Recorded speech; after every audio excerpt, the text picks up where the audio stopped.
Samantala, muli naman tayong makisilip sa lagay ng panahon ngayong araw. Live mula sa Pag-asa DOST makakasama natin si Harry Bayona. Harry, good morning. Ano ang magiging lagay ng ating panahon ngayong Wednesday?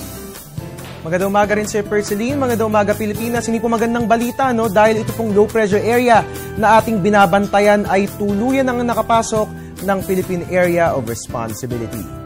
As of 4 a.m. ito yung namataan 845 kilometers east ng rehiyon ng Mindanao. Ito nga pong low pressure area na ito dahil nakapasok na nga ng ating PAR, ay asahan po nating magdadala ng mga pag-ulan dyan po yan sa Eastern at Central Visayas at ganun din dyan po yan sa buong Mindanao.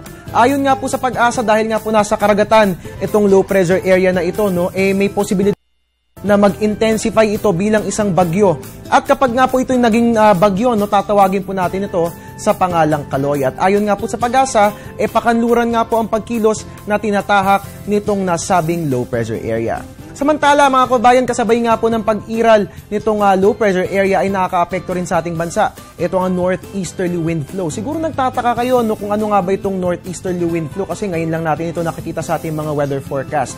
Kapag sinabi nga pong northeasterly wind flow, ito nga po'y galing pa rin po sa northeast. Kaya nga lamang po mas mahaba yung distansyang tinatravel nito at dahil nga dadaan po yan, dyan po yan sa may Pacific Ocean, asahan po natin na medyo mainit na ang hanging dala nito dito po yan sa ating bansa. So asahan po natin na bahagyang iinit na ang ating panahon for today. Pero ganun pa man, dito nga po sa atin sa Metro Manila at sa natitirang bahagi ng Luzon, asahan po natin na fair weather naman ang iral maliban na lamang po sa isolated light rains. Samantalang natitirang bahagi ng ating bansa, wala namang dapat alalahanin dahil fair weather din naman ang ating mararanasan maliban na lamang po sa isolated rain showers and thunderstorms. At samantala, dahil nga po nakaapektuhan po tayo nitong northeasterly wind flow ay naglabas po ng gale watch Pag-asa.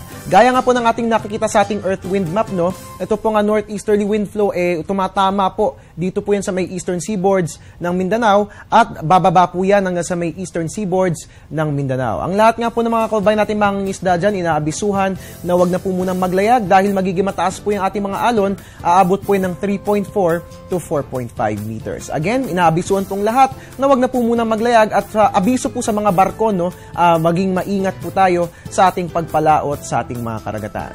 At yan nga po nga asang lagi ng panahon ngayong araw ng Miyerkules. Samantala mga kabayan, hindi ba kayo nagtataka dahil ngayong umiinit na yung ating panahon, tila dumadami ang mga lamok. Alamin po natin ang mga kasagutan sa pagbabalik ng aking ulat.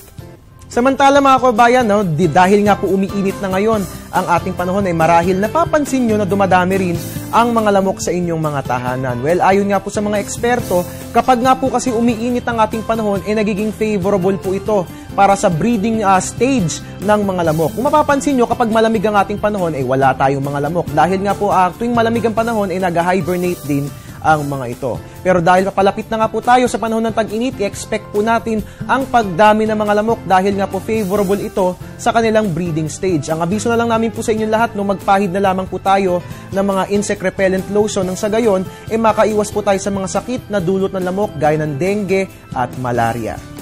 At yan po muna ang latest mula rito sa Pag-asa DOST. At your service po new weatherman, Harry Bayona, nagpapaalalang tiwala lang. Tamang panahon ang bawat pagkakataon. Back to Perceline, magandang umaga. Maraming salamat, Harry Bayona.